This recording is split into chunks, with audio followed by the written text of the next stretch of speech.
We have sacrificed a lot for the creation of this country. Charter of economy ہم کریں, ملک آگے چلے. ہم نہ سلیکٹڈ ہیں نہ فارم 47 والے ہیں. We have shot down the enemy's most modern aircraft, including multiple Rafale jets. My favorite field marshal from Pakistan. آپ دیکھ رہے ہیں خبروں، تبصروں اور تجزیات پر مبنی پاکستان کا سب سے معتبر نیوز شو آن مائی ریڈار کامران خان کے ساتھ. السلام علیکم، میں ہوں کامران خان. شہید کی موت قوم کی حیات ہے. قومیں اپنے شہداء کے لہو سے زندہ رہتی ہیں اور انہی کی قربانیوں سے تاریخ کا رخ بدلتا ہے. تیغوں کے سائے میں ہم پل کر جواں ہوئے ہیں. غیر ہلال کا ہے قومی نشان ہمارا.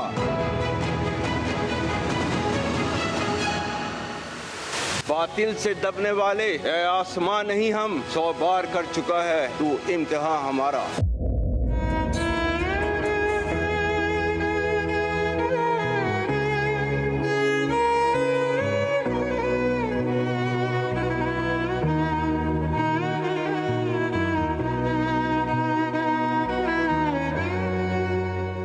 لیکن کیا کبھی آپ نے کسی باوقار قوم کے قابل ذکر سیاسی قائد کو اپنے شہیدوں اور ان کی قربانیوں کو عوامی اجتماع میں بے رحمانہ مسترد کرتے سنا یا دیکھا ہے؟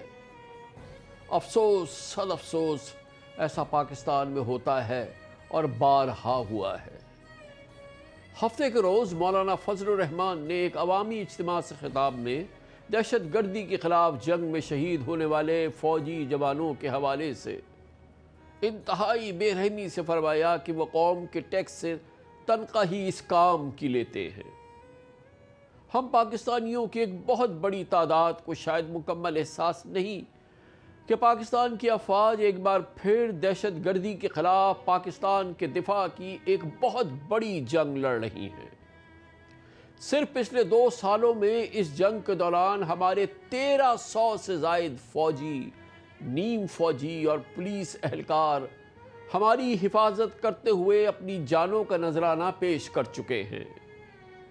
ہمارے جوانوں کے خاندان روزانہ یتیم ہو رہے ہیں تاکہ ہم پاکستانی محفوظ رہیں، اور اس کے بعد ہمارے ہی سیاسی رہنما اس عظیم الشان قربانی کا احسان تنخواہ کے تانے سے ادا کریں. کیا ایک سپاہی کی جان کی قیمت صرف اس کی تنخواہ ہے؟ یہ سوال آج ہر اس پاکستانی کے دل میں اٹھنا چاہیے جو دہشت گردی کے خلاف اس طویل جنگ میں ہر روز کسی سپاہی، پولیس اہلکار یا FC جوان کی شہادت کی خبر سنتا ہے.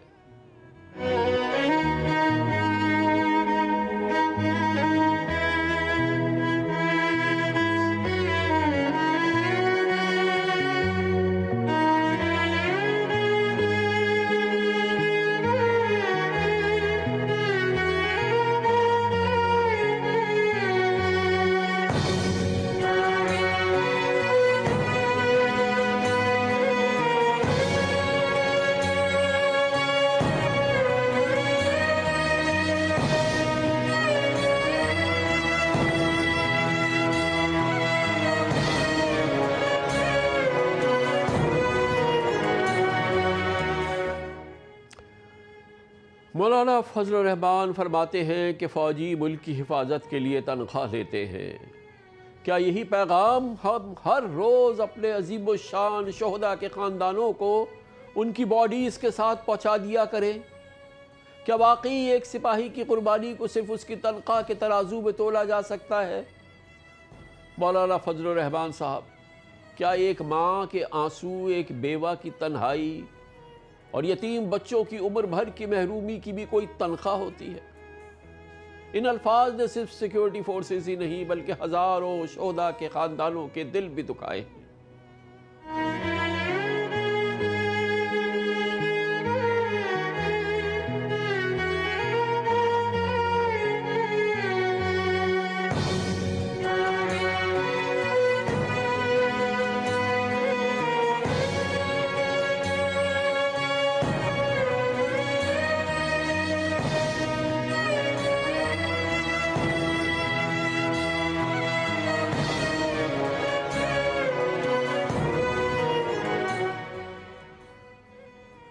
مولانا صاحب آئیے جذبات سے ہٹ کر صرف حقائق کی بات کرتے ہیں۔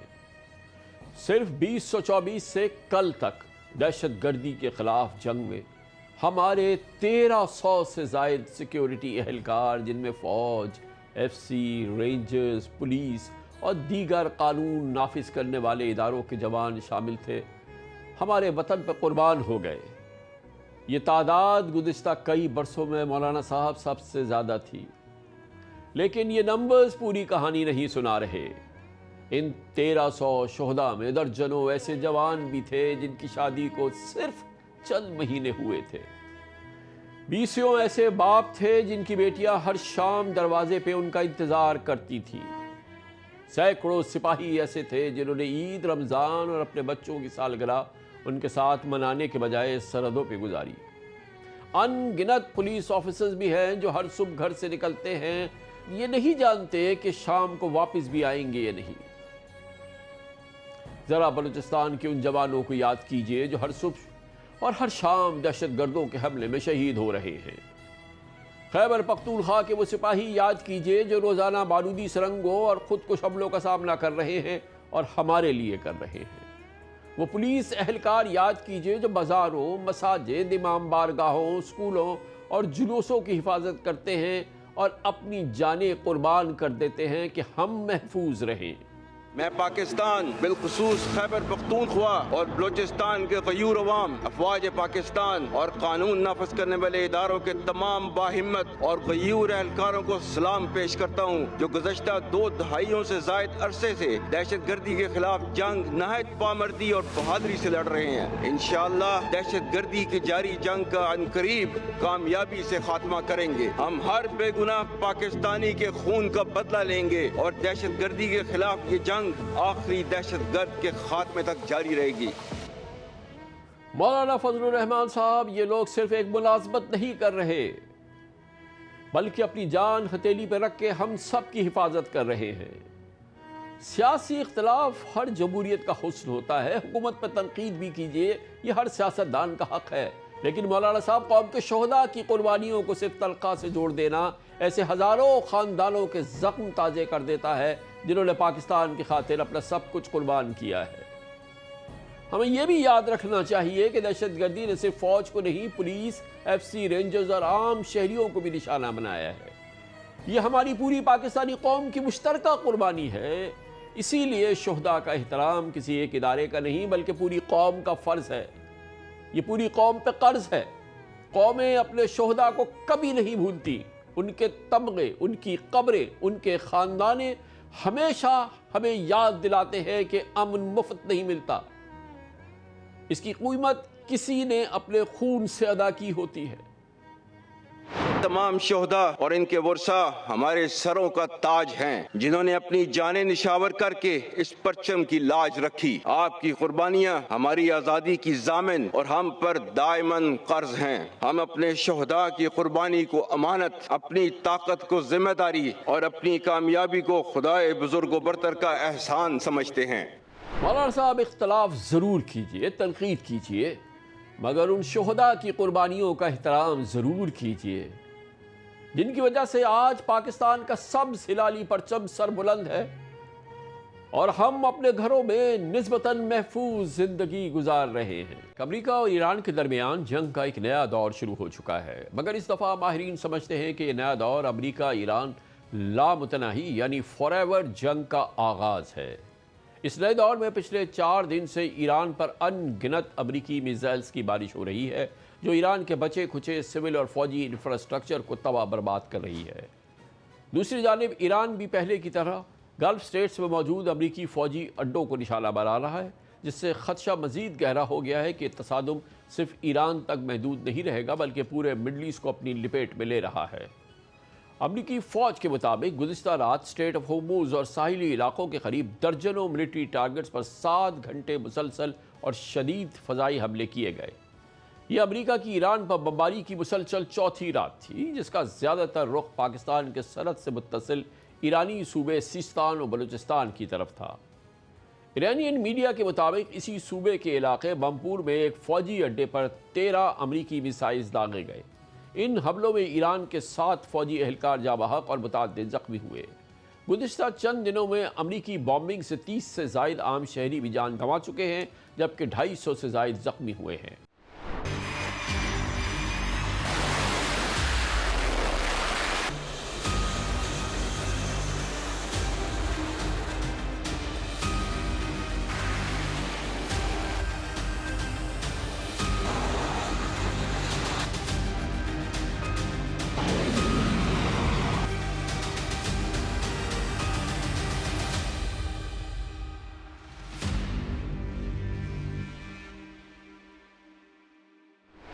دوسری جانب پریزیڈنٹ ٹرمپ نے ایران کو سخت وارننگ دیتے ہوئے کہا ہے کہ اگر وہ مذاکرات کی میز پر واپس نہ آیا تو اگلے ہفتے سے ایران کے پاور پلانٹس اور برجز کو بھی نشانہ بنایا جائے گا۔ فاکس نیوز سے بات کرتے ہوئے ٹرمپ کا کہنا تھا کہ اگلے ہفتے ایران کے لیے انتہائی تباہ کن ثابت ہوگا، اس لیے تہران کو فوری طور پر ڈیل کر لینی چاہیے ورنہ وہاں کچھ نہیں بچے گا۔ We're going to hit them very hard tonight. We're going to hit them very hard tomorrow night. We're going to hit them very hard the night after. And then next week it gets really bad for them because next week comes the power plants. Next week comes the bridges. We're going to knock out all their power plants. We're going to knock out all their bridges unless they get to the table and negotiate. You better make a deal. You're not going to have anybody left. We're being very careful with the civilian population, as you know. But I said, you better make a deal. You're not going to have anything left. ادھر ایرانی پاسداران بھی امریکی حملوں کا بھرپور جواب دے رہے ہیں۔ ایرانین آفیشلز نے بحرین، کویت اور اردن میں قائم امریکی فوجی اڈوں پر رات گئے میزائل حملوں کا دعویٰ کیا ہے۔ پاسداران کا کہنا ہے کہ انہوں نے بحرین میں موجود امریکی بحریہ کے 5th فلیٹ کے ہیڈ کوارٹرز کو شدید نقصان پہنچایا ہے، جبکہ اردن میں ایک امریکی فوجی اڈے پر فضائی حملہ کیا گیا اور اس میں F-18 لڑاکا طیاروں کے شیلٹرز اور فوجی گوداموں کو کامیابی سے نشانہ بنانے کا دعویٰ کیا ایرانین پاسداران نے۔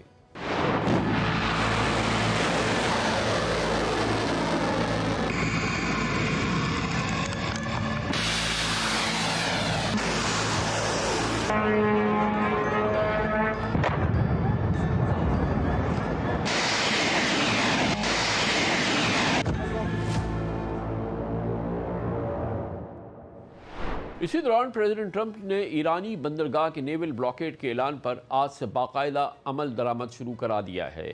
ایران نے اس بحری ناکہ بندی نیول بلاکیڈ کا سخت جواب دینے کی دھمکی دی ہے۔ پاسداران انقلاب نے واضح کیا ہے کہ اگر امریکہ نے ایرانین بندرگاہوں کا راستہ روکا تو مڈل ایسٹ سے دنیا کو فراہم کیے جانے والے آئل اور گیس کے تمام ایکسپورٹس روٹس بند کر دیے جائیں گے۔ IRGC یعنی کہ پاسداران نے اپنے بیان میں کہا ہے کہ خطے سے آئل اور گیس کی ایکسپورٹس یا تو سب کے لیے ہوگی یا پھر کسی کے لیے نہیں ہوگی۔ اس موضوع پر بات کرتے ہیں، اس کے لیے ہمیں جوائن کر رہے ہیں، ہمارے ساتھ موجود ہے واشنگٹن DC سے جناب کامران بخاری، سینئر ریزیڈنٹ فیلو ہیں مڈل ایسٹ پالیسی کاؤنسل ممتاز تھنک ٹینک ہے اس میں۔ بہت بہت شکریہ بخاری صاحب، آپ نے ہمیں جوائن کیا ہے۔ کیا یہ بات اب طے ہے کہ اس فل سکیل وار اور اب جو ہے وہ نو ہولڈ بارڈ بالکل فری فار آل معاملہ ہے؟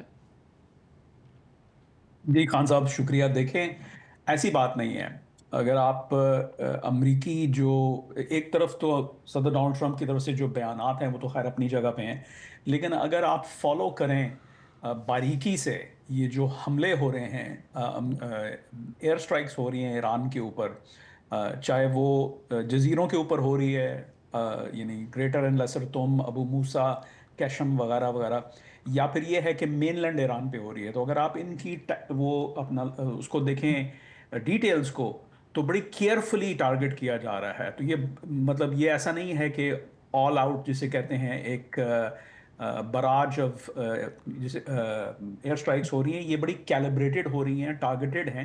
تو آئی ڈونٹ تھنک کہ یہ آل آؤٹ ہے۔ پھر جو ہے بار بار صدر ڈونلڈ ٹرمپ کہہ رہے ہیں کہ دیکھیں ارنسٹلی میز پہ آئیں، اور دیکھیں ابھی یہ MOU جو ہے اس کو جن کی وائلیشن ایران کی طرف سے ہوئی تھی، جب انہوں نے 3 جو ٹینکر ہیں، ایک غالباً سعودی عرب کی جو ہے ٹینکر تھا، دوسرا قطر کا تھا، تیسرے کا مجھے اب یاد نہیں، لیکن یہ ہے کہ وہ جب اس پہ حملہ ہوا تو پھر یہ لیٹسٹ راؤنڈ تبھی شروع ہوا ہے۔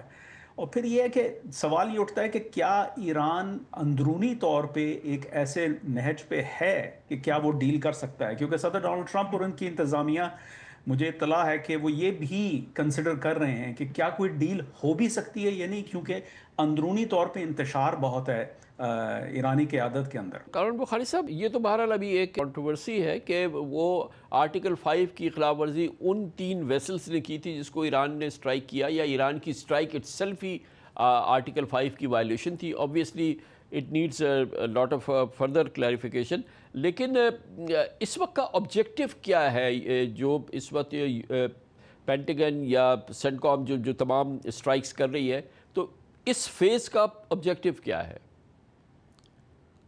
دیکھیں، جہاں تک تو ایرانین کلیمز ہیں، we really need to take them with a grain of salt and a heavy one. وہ ایرانین ماہر ہیں انفارمیشن آپریشنز پہ، وہ طرح طرح کی کلیمز کرتے ہیں، جیسے کہ جی ہم نے وہ F-18 کے جو ہینگرز ہیں ان پہ حملہ کر دیا۔ وہ یہ نہیں بتاتے کہ وہ خالی ہیں۔ مطلب امریکہ نے جب یہ جنگ شروع کی تھی 28 فروری کو، تو تمام اپنے جو ایسٹس ہیں وہ ان ملکوں سے نکال لیے تھے، نہ کوئی پرسنل ہے نہ وہ یہ نہیں بتاتے۔ پھر وہ یہ بھی نہیں بتاتے کہ جی ہمارے کتنے جو ہے حملے جو ہے وہ انٹرسیپٹ ہوئے ہیں، کیونکہ نیچے انٹرسیپٹرز بھی ہیں، کویت کے پاس بھی ہیں، بحرین، جارڈن وغیرہ کے پاس بھی ہیں، تو یہ چیزیں وہ نہیں بتاتے، لیکن وہ اپنی انفارمیشن آپریشنز جاری کر رہے ہیں۔ پھر وہ یہ بھی نہیں کوئی بتاتے کہ بھائی ہمارا کتنا نقصان ہو رہا ہے، کیونکہ یہ کوئی مطلب صحرا میں تو جو ہے حملے نہیں ہو رہے نا امریکہ کی جانب سے، باقاعدہ جو ہے ان کی طرف سے فوٹیج آتی ہے یو ایس سینٹرل کمانڈ کی طرف سے۔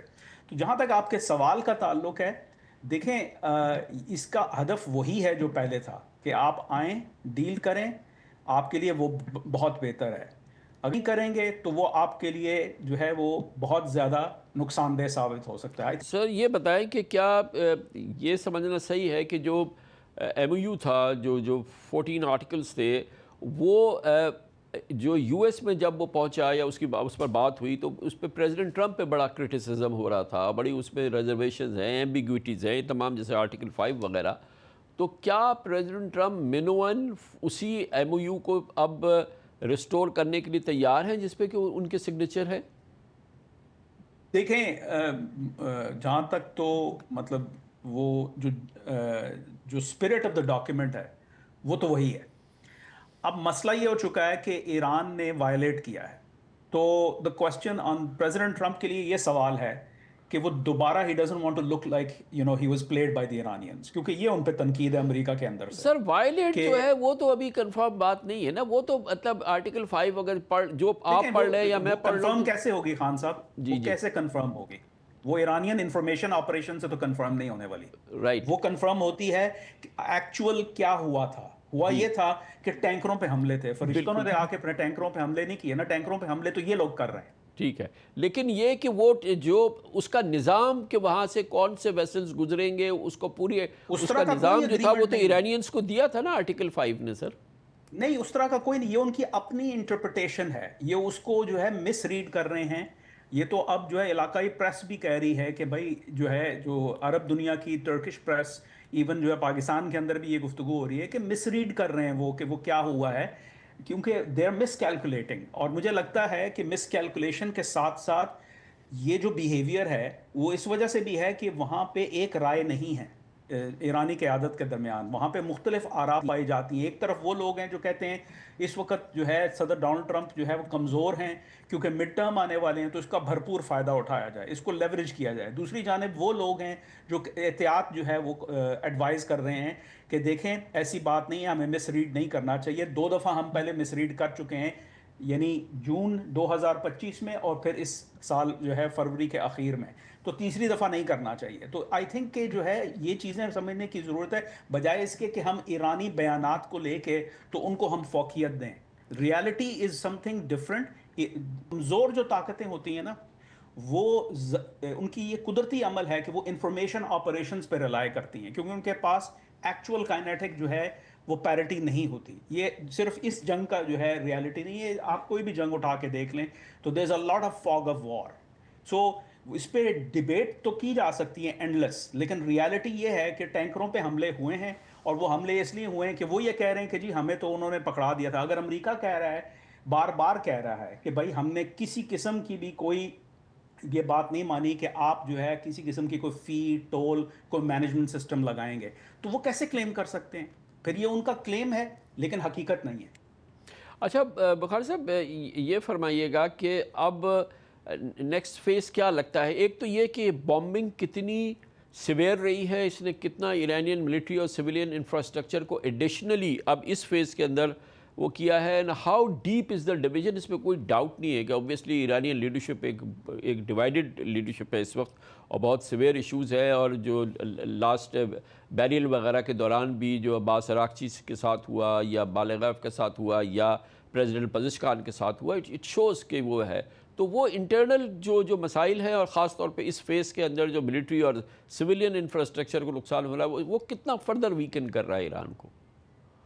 بہت زیادہ نقصان کر رہا ہے. دیکھیں نا، اگر آپ جو ہے آپ کے بدستور اڈوں کو ڈپلیٹ کیا جا رہا ہے، آپ کی جو لانچ سائٹس ہیں، آپ کی کمانڈ اینڈ کنٹرول انفراسٹرکچر ہے، آپ کی پروڈکشن فیسلٹیز ہیں، آپ کی اسٹوریج فیسلٹیز ہیں، تو ان کو اگر جو ہے تباہ کیا جا رہا ہے تو آپ کی ڈیگریڈ ہو رہی ہے قوت. تو سوال یہ اٹھتا ہے کہ آپ کب تک یہ برداشت کریں گے؟ پھر اس سے بڑی بات یہ ہے کہ بلاکیڈ دوبارہ سے لگ گیا ہے. اب بلاکیڈ کا مطلب یہ ہے کہ جو آپ کو تھوڑی سی ریلیف ملی تھی ایم او یو کے بعد، وہ بھی ختم ہو گئی ہے. سو دیر ان اے ویری بیڈ سچویشن. ان کو جو ہے یہ ڈیسائیڈ کرنا ہے. سوال یہ ہے کہ کیا وہ ایک اجماع قائم ہو سکتا ہے تہران کے اندر کہ بھائی تمام جو فیکشنز ہیں وہ اس بات پہ آ جائیں کہ اب مزید قومی نقصان ہے، تو آپ جو ہے اس کے اوپر واپس آئیں، اور وہ جو ڈیٹیلز ورک آؤٹ ہونی تھی، جس کو 60 دن کی مدت تھی، وہ کلاک ٹک ہو رہی ہے. مطلب وہ 60 دن کا جو معاملہ ہے وہ ٹک ہو رہا ہے. اب یہ ہے، پھر اب یہ بھی ان کا مسئلہ یہ بھی ہو چکا ہے کہ اب صدر ڈونلڈ ٹرمپ جب یہ دوبارہ میز پہ آئیں گے تو we're not going to go back to that MOU. we're going to اس کے اوپر مزید ڈیمانڈز بھی ہوں گی، کیونکہ امریکہ کی پوائنٹ آف ویو سے یہ ہے کہ بھئی ہم آپ کے ساتھ MOU سائن کرتے ہیں، پھر اس کی وائلیشن ہو جاتی ہے، تو یہ کیسے ہمیں پتہ ہے کہ اگر ہم اب دوبارہ کریں گے تو پھر سے کوئی اور مسئلہ نہیں کھڑا ہو جائے گا، کیونکہ this makes the president look bad. Thank you so much. بہت بہت شکریہ. جناب کامران بخاری ہمارے ساتھ موجود تھے. اب جائزہ لیتے ہیں کہ کیا سفارتکاری زندہ ہے، کیا ثالثی اب بھی ہو سکتی ہے، اس کی کیا کیفیت ہے، اور کیا اس انداز کی ثالثی بحال ہو سکتی ہے جس نے امریکہ اور ایران کے درمیان دراصل ایک MOU کرا دیا تھا، سیز فائر کرا دیا تھا. اس موضوع پہ بات کرنے کے لیے ہمیں جوائن کر رہے ہیں محترم اعزاز چودھری، پاکستان کے سابق فارن سیکرٹری اور انٹرنیشنل افیئرز اور جیو اسٹریٹجک افیئرز کے نامور اوپینین میکر اور اینالسٹ ہے. بہت بہت شکریہ اعزاز چودھری صاحب، آپ نے ہمیں جوائن کیا ہے. حالات بہت تیزی سے خراب ہوئے امریکہ ایران کے درمیان. ایک طرح کی فل سکیل وار اس وقت جو ہے وہ جاری ہے، اور بہت ہی شدت سے جو ہے دونوں طرف سے حملے ہو رہے ہیں. کیا سر اب بھی ڈپلومسی آپ کے خیال میں زندہ ہے، اور ہے تو کیا اس کا کوئی اثر ہم کہیں دیکھ رہے ہیں؟ ایسا لگتا ہے کہ اگر کہیں ڈپلومسی کا تھوڑا بہت کہیں پہ کچھ ہو بھی رہا ہے تو اس کے بظاہر اثر نہیں ہے، اور جنگ اس وقت تمام کیفیت پہ حاوی ہو چکی ہے. جی بہت شکریہ. بالکل آپ صحیح کہہ رہے ہیں، جنگ مکمل طور پر حاوی تو ہو گئی ہے، لیکن میرا یہ خیال ہے کہ سفارتکاری کے راستے کھلے ہیں. اگرچہ دونوں نے رسماً یہ کہا ہے کہ جی MOU ختم ہو چکا ہے، لیکن میرے خیال میں بات چیت کے لیے تیار ہیں، اور ثالثین بھی ان کی بھی کوشش یہی ہے. دیکھیں اس وقت پھر ایک بار دوبارہ پنجہ آزمائی شروع ہو گئی ہے اسٹریٹ آف ہرمز پہ، یعنی پرشین گلف کے اوپر باقاعدہ خود. اور اس میں بھی اگر آپ یہ غور کریں تو قانونی لحاظ سے امریکہ یہ سمجھتا ہے کہ جب اس نے انٹرنیشنل لاء کا یہاں ریفرنس دے دیا تو اس کا مطلب ہے کہ یہ اسٹیٹ کھلی رہنی چاہیے تھی، جبکہ تہران یہ سمجھتا ہے کہ جب آپ نے ہمیں ارینجمنٹس کرنے کو کہا تو جو اس کی بات نہیں مانے گا ہم اس پہ حملہ آور ہوں گے.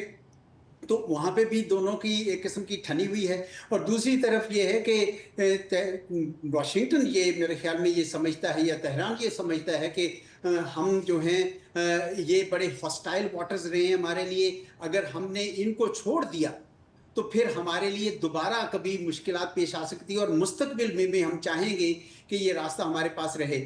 جبکہ واشنگٹن بھی یہی سمجھتا ہے کہ اگر یہ ہم نے آج ان کو جانے دیا تو یہ ہمیشہ کے لیے یہ راستہ باقی ملکوں کے لیے بند ہو جائے گا. تو چنانچہ دونوں نے ایک قسم کی پوزیشن تان لی ہے. یہ دونوں کو نقصانات بھی ہیں. دیکھیں تہران کو نقصان یہ نظر آ رہا ہے کہ امریکہ اور اسرائیل جو ایک دوسرے سے پہلی بار کسی حد تک دور ہوئے تھے دوبارہ قریب آ رہے ہیں، اور اسرائیل اس وقت بہت خوش ہے. اور دوسرا نقصان یہ ہوا کہ خلیجی ریاستیں جو ان کے قریب آنا چاہ رہی تھیں، یعنی ایک قسم کا تھوڑا سا دور ہوئی تھی امریکہ سے، وہ بھی دوبارہ جو ہیں وہ بدزن ہو گئی ہیں تہران سے. یہ تو کاسٹ ہے. لیکن مجھے ایسا لگتا ہے کہ جیسے امریکہ ایران کی کوئی اور اسٹریٹجی ہوگی. کچھ لوگ کہتے ہیں نہیں جی یہ تو ہارڈ لائنرز اور ان کی آپس میں ڈیوائیڈ ہے، لیکن مجھے ایسا لگتا ہے کہ جیسے وہ چاہتے ہیں کہ باقی ایم او یو اور خصوصاً نیوکلیئر پروگرام پہ ابھی نہ جایا جائے، ابھی یہیں پہ سارا پانیوں پہ ہی فوکس کیا جائے، اور اس کے در پردہ اگر وہ کچھ کر رہے ہوں تو مجھے اس کا پتہ نہیں ہے، وہ کنجیکچر ہو جائے گا، میں کہہ نہیں سکتا، لیکن توجہ لگتا ہے کہ وہ اس وقت فی الحال اسی اسٹیٹ کے اوپر رکھنا چاہتے ہیں. اچھا، امریکہ کو بھی تھوڑا سا نقصان اس کا ہوا ہے، کیونکہ اس کا یہ خیال تھا کہ یہ ایم او یو اگر چلتا رہے گا اور تھوڑی بات چیت ہوتی رہے گی تو ان کو جو سیاسی قیمت ادا کرنی پڑ رہی ہے ڈونلڈ ٹرمپ صاحب کو نہیں کرنی پڑے گی. لیکن اب امریکہ کو یہ محسوس ہو رہا ہے کہ ذرا ہمیں تھوڑا سا اس کا فائدہ بھی ہو رہا ہے، کیونکہ بلیم جو ہے نا وہ ایران پہ آ رہا ہے. تو گویا یہ ایک ایسا ہے کہ اس کے اندر کوئی سپیس نکالنی پڑے گی سالسین کو. تو چودھری صاحب یہ فرمائیے گا کہ اب جو اس وقت جو جنگ کا مرحلہ ہے اور جس طرح سے اس کی بنیاد بنی article 5 of the M O U, جو کہ 14 نکاتی مفاہمت کی یادداشت ہے، اور وہ بڑی محنت سے بنی تھی اور وہ بنیاد تھی، دستاویز تھی سیز فائر کی اور آگے کے لیے ایک باقاعدہ امن قائم ہونے کی. اب تو بظاہر یہ لگتا ہے کہ وہ ایم او یو بھی بڑی ڈسپیوٹڈ ہو گئی ہے، اور کم از کم امریکی اس کو اس طرح سے ماننے کو تیار نہیں ہے، اور ایران جس طرح سے اس کی تعبیر کر رہا ہے وہ اس کو وہ اب حاصل نہیں ہو سکتی. تو لگتا یہ ہے کہ خالی یہ جنگ اس وقت یہ جنگ نہیں شروع ہو گئی، بلکہ جو بنیاد جو اس پورے ماحول کو بہتر بنانے کی بنی تھی وہ بھی ڈسپیوٹڈ ہو گئی ہے. یعنی کہ ایم او یو بھی کا ایگزسٹنس اس کی ایکچوئل فارم کے اندر شاید اب ایکسیپٹیبل نہیں ہے امریکیوں کو. جب یہ ایم او یو سائن ہوا تو ہم سب نے یہ سمجھا کہ جناب یہ امن کا سمجھوتا ہو گیا کوئی، حالانکہ ایسا نہیں تھا. وہ ایک انٹرم ارینجمنٹ تھی، اور یہ بنیادی طور پر 14 ایجنڈا کے نکات ہیں جن کے اوپر ہر وقت بحث ہونی ہے. چونکہ پہلا نقطہ لیبنان پہ ہی نہیں ہو سکا، اور ایران نے اس وقت یہ کہا کہ آپ لیبنان پہ کروائیے سیز فائر، اور انہوں نے کچھ سرزنش کی ڈونلڈ ٹرمپ صاحب نے نیتن یاہو کی، پر آپ نے دیکھا کہ جوئش لابی کے آگے وہ بے بس ہو گئے اور اسرائیل نے ان کی بات نہیں مانی. تو ایران نے کہا کہ اگر آپ پہلے نقطے پہ نہیں کر سکتے تو پھر آئیے پھر 5ویں نقطے پر ہم یہ کام کریں گے. اس لیے میں یہ سمجھتا ہوں کہ یہ 14 نکات ہیں جن کے اوپر بھی تقریباً ہر نقطے پر اسی قسم کا ماحول بنے گا. لیکن میں کچھ اپٹیمسٹک آدمی ہوں، تو شاید اس لیے میں امید رکھتا ہوں کہ یہ دوبارہ آئیں گے، اور اس کی دلیل یہ ہے، اس کے اوپر آئیں گے بات چیت پہ، اس کی دلیل یہ ہے کہ یہ اس کے علاوہ آلٹرنیٹو نہیں ہے دونوں کے پاس کوئی اور آلٹرنیٹو نہیں ہے. لیکن سر حالات نہ صرف ایم یو کے حوالے سے بہت زیادہ خراب ہو گئے ہیں، بلکہ جو ثالثی کا معاملہ ہے اس میں بھی جو ہے پاکستان کے بعد جو سب سے بڑا پاکستان کا کردار تھا، قطر کا ایک بہت بڑا کردار تھا. ایرانیوں نے قطر پہ حملے کر دیے ہیں، اور قطر اس معاملے میں ظاہر ہے کہ بہت زیادہ وہاں پہ غصہ بھی ہے، اور کہ بہت وہ کیفیت ہے جس میں کہ شاید اب وہ ثالثی کرنے کو تیار ہی نہ ہو. تو یہ جو مین میڈیٹرز تھے ان میں سے قطر جو ہے وہ اٹ سیلف ایران سے ہٹ ہوا ہے، اور اس کے اپنا گلہ ہے. ٹرکی کا اپنا ایک رول ہوگا، مگر وہ اتنا مرکزی کردار نہیں ہے، گو کہ ابھی فیلڈ مارشل آج کل ٹرکی میں ہی ہیں. تو یہ جو مین جو میڈیٹرز تھے سر، ان کے لیے بھی پرابلم ہو گیا ہے. پاکستان کو ظاہر ہے کہ ایک خاموش سی کیفیت میں اس وقت پاکستان ہے. دیکھیں، یہ جو انہوں نے حملہ کیا سعودی عرب کے ٹینکر پہ اور قطر کے ٹینکر پہ، اس سے پہلے سنگاپور کے، اور ابھی پھر حال ہی میں سائپرس کے، یہ کوئی میرے اپنے خیال میں اس کی وجہ سے معاملہ بہت زیادہ گمبھیر ہو گیا.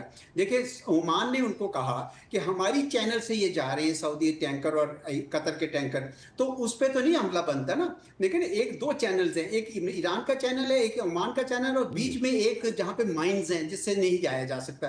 تو عمان والے چینل پہ تو گزرنے کی اجازت ہونی چاہیے تھی. میرا اپنا یہ لگتا ہے کہ یہ جو ایک قسم کا اوور پلے کیا ہے اپنے ہاتھ کو ایران نے. کہا یہ جاتا ہے کہ IRGC نے، یعنی پاسداران انقلاب اسلامی نے کیا ہے. تو میں سوچتا رہا ہوں کہ یہ کیا وجہ ہے. ان کو نظر آ رہا ہے کہ اس کی وجہ سے ان کو نقصان ہوا ہے، تو ایسی کیا وجہ بن گئی مجبوری کہ وہ ضرور یہ کر رہے ہیں. ٹھیک ہے، ان کی فیونرل میں انتقام کے بڑے نعرے لگائے گئے راہبر کی فیونرل میں، تو شاید یہ اس کو تھوڑا اسرٹ کر رہے ہوں. لیکن میں ابھی بھی سمجھتا ہوں کہ اگر عمان اور پاکستان مل کر ان کو یہ کنونس کریں کہ دیکھیں 2 چینلز ہیں، ایک چینل پہ اگر کوئی اور جاتا ہے اور آپ کے چینل پہ آ جائے، کم از کم اٹیک نہ کریں, ورنہ امریکہ بھی آپ کے ٹینکرز پہ اٹیک کرنا شروع کر دے گا تو پھر کہاں جائے گی بات. وہ اپنا وہ جو انہوں نے دھمکی دی ہے بلاکیٹ کی وہ لگا دیں گے تو آپ اپنا تیل بھی نہیں بیچ سکیں گے. آپ کے تو بڑی آسانی ہو رہی تھی, تیل بیچ رہے تھے, آپ کی سینکشنز اٹھنے کا اہتمام ہو گیا تھا. تو مجھے لگتا ہے کہ ایران کو بھی کچھ سمجھانے کی ضرورت ہے اور کچھ امریکہ کو بھی. تو مجھے لگتا ہے کہ ابھی ثالث یعنی پاکستان کا رول اور کیا آپ کو لگ رہا ہے کہ سر کتنا بڑا پرابلم ہے کہ ایران میں ایک solid unified decision making body نہیں ہے یا شخصیت نہیں ہے؟ مجھے لگتا ہے کہ جی یہ معاملہ جو ہے نا یہ صرف اب ریٹرک کی حد تک نہیں رہا. ہر ملک میں پاور سینٹرز ہوتے ہیں اور ایران میں بھی یقیناً ہیں. میں سوچ سکتا ہوں کہ پاسداران یہ سوچ رہے ہوں گے کہ ہم نے تو یہ جنگ جیتی ہے تو ہم کیوں نہ اس کو یعنی یہ جو مستقبل میں ہونا ہے یہ اسٹریٹ آف ہرمز کا اور پوری پرشین گلف کا, ہم اس کے اوپر اپنی ساورینٹی کو ابھی سے اسرٹ کریں. یہ ان کی سوچ ہے. پر مجھے لگتا ہے کہ یہ شاید در پردہ وہ یہ بھی چاہ رہے ہوں کہ چلو ہمارا جو نیوکلیئر پروگرام ہے اس کے اوپر جتنی دیر توجہ ہٹی رہے تو اتنا اچھا ہے, اور اگر ہم کوئی تھوڑی اور انریچمنٹ کر سکیں شاید اس طرح کا بھی ان کی ذہن میں سوچ لگ رہی ہے. ورنہ تو اس کی قیمت اتنی زیادہ ہے کہ IRGC کو بھی شاید یہ کام نہیں کرنا چاہیے. جی, گلوبل اکانومی اپنی جگہ پہ ہلتی نظر آ رہی ہے, گلوبل مارکیٹس میں بے چینی نظر آئی ہے, تیل کی قیمتیں بڑھ گئی ہیں, ایک دن میں 10% تک اضافہ ہوا, تیل کی قیمتوں میں تقریباً $12 سے $13 فی بیرل اضافہ ہو چکا ہے, اور اس لحاظ سے یہ دنیا میں مہنگائی کی بھی ایک فضا پیدا ہو رہی ہے اور ایک بے چینی کا عالم ہے جو کہ اس وقت ہم عالمی سطح پر مارکیٹس میں دیکھ رہے ہیں. اس موضوع پر بات کرنے کے لیے ہمارے ساتھ موجود ہیں جناب doctor Salman Ahmed, global head ہے macro and asset allocation Fidelity International. بہت بہت شکریہ ڈاکٹر صاحب, آپ نے ہمیں ایک بار پھر جوائن کیا ہے. یہ فرمائیے گا کہ کتنی بے چینی ہے گلوبل مارکیٹس میں, گو کہ یہ جب بھی امریکہ اور ایران کے درمیان اس قسم کی ایسکلیشن ہوتی ہے, ہاسٹیلیٹیز بریک آؤٹ ہوتی ہیں, تو ایک پیٹرن یہ بن گیا ہے کہ up and down up and down up and down ہو رہا ہوتا ہے, اور اس لیے کوئی بہت بڑی بے چینی نہیں دیکھنے میں آتی. اس فیز کے دوران جو کہ بہت انٹینس ہے, جس میں یہ بات سامنے آ رہی ہے کہ سیز فائر ختم ہو چکا ہے, MOU جو ہے وہ تقریباً ختم ہو چکا ہے, اس وقت کا جو فیز ہے اس میں مارکیٹس میں کتنی بے چینی ہے اور کتنی ایکسپیکٹیشن ہے کہ سم ہاؤ سونر اور لیٹر پھر کوئی سیٹلمنٹ ہوگا؟ شکریہ کامل صاحب. آپ کو پتہ ہے کہ یہ پیٹرن جو ہے مارکیٹس کو پتہ ہے, جس طرح آپ نے مینشن کیا کہ جب بھی یہ انٹینسیفیکیشن ہوتی ہے تو کوئی نہ کوئی ڈپلومیٹک روٹ نکل آتا ہے. مگر انڈر لائن جو سچویشن اس وقت آئل مارکیٹ کی ہے وہ میں ہائی لائٹ کروں گا, وہ کافی فریجائل ہے, کیونکہ وہ جو 400 ملین بیرل کی جو انوینٹری ریلیز ہوئی تھی وہ تقریباً یوز ہو چکی ہوئی ہے, اور دوسری جو چائنا نے جو اپنی امپورٹس ریڈیوس کی تھیں by up to 4 to 5 million barrels, وہ بھی واپس چائنا نے ابھی تک انوینٹری ریبلڈ نہیں کی. تو انٹینسٹی اور فیئر تو ہے کہ اگر یہ کچھ اور ہفتے چل پڑا تو پھر آئل پہ پراپر پریشر آئے گا, مگر اوور آل ابھی تک جو ہم نے اپ سائڈ پریشر دیکھا ہے وہ کافی کنٹینڈ سا ہے. It's not gone to $100 yet, but there is a tail risk which has started given the fact کہ یہ جو ڈیل ہے وہ کافی انسٹیبل اور اسٹرکچرلی ویک نظر آ رہی ہے. تو یہ it's again centred on oil market, commodity market, یا اکراس بھی جو ہے اس کے جو ٹریملز ہیں وہ کہیں کہیں محسوس ہو رہے ہیں؟ غلام صاحب ابھی تو ارننگز کا نمبرز آ رہے ہیں یو ایس میں, تو دے آر Q2 ارننگز کے کوارٹرلی, وہ they are been fine, banks have done very well, semiconductors کی بھی earnings are well, but at the same time ہمیں یہ بھی پتہ ہے کہ مارکیٹ میں پوزیشنگ کافی اوور اسٹریچ ہوئی ہے. Korea is a good example of that. So یہ کافی فیکٹرز کمبائن ہو رہے ہیں اس وقت, جہاں پر ایکویٹی مارکیٹ میں آفٹر بگ رن تھوڑی سی ری اسیسمنٹ بھی ہو رہی تھی. تو آن ٹاپ آف دیٹ اب یہ پھر اسٹریٹ آف ہرمز کا ایشو واپس آ گیا ہے, اور ریمائنڈر ہے کہ یہ وار ابھی ختم نہیں ہوئی. تو یہ چیزیں ہمیں دیکھنی پڑیں گی, اسپیشلی ڈرائیونگ سیزن آ رہا ہے یو ایس میں سمر میں, اور جہاں پر امپیکٹ کافی بڑا ہو سکتا ہے. But so far we think کہ الٹیمیٹلی کوئی ریزولوشن نکل سکتی ہے, بٹ یہ بار بار جو چیز ہو رہی ہے یہ کافی اننرونگ ہے اور کنفیوژن بھی کریٹ کر رہی ہے اور فیئر بھی کریٹ کر رہی ہے. کوئی ٹائم لائن ہے پریزیڈنٹ ٹرمپ کے ذہن میں اب اس نئے فیز کے اندر موونگ ٹورڈز مڈ ٹرم, اور جو اس سے پہلے جب MOU ہوا تھا, سیز فائر ہوئی تھی, ایک فیل گڈ فیکٹر انہوں نے خود پروموٹ بھی کیا تھا, کیا وہ جو انہوں نے فیل گڈ فیکٹر پروموٹ کیا تھا وہ خود انہوں نے اس کو ڈسرپٹ کر دیا ہے, اور he would like to restore the same feel good factor, اور پھر اس ماحول سے وہ جو ہے وہ مڈ ٹرم میں انٹر ہونا چاہتے ہیں؟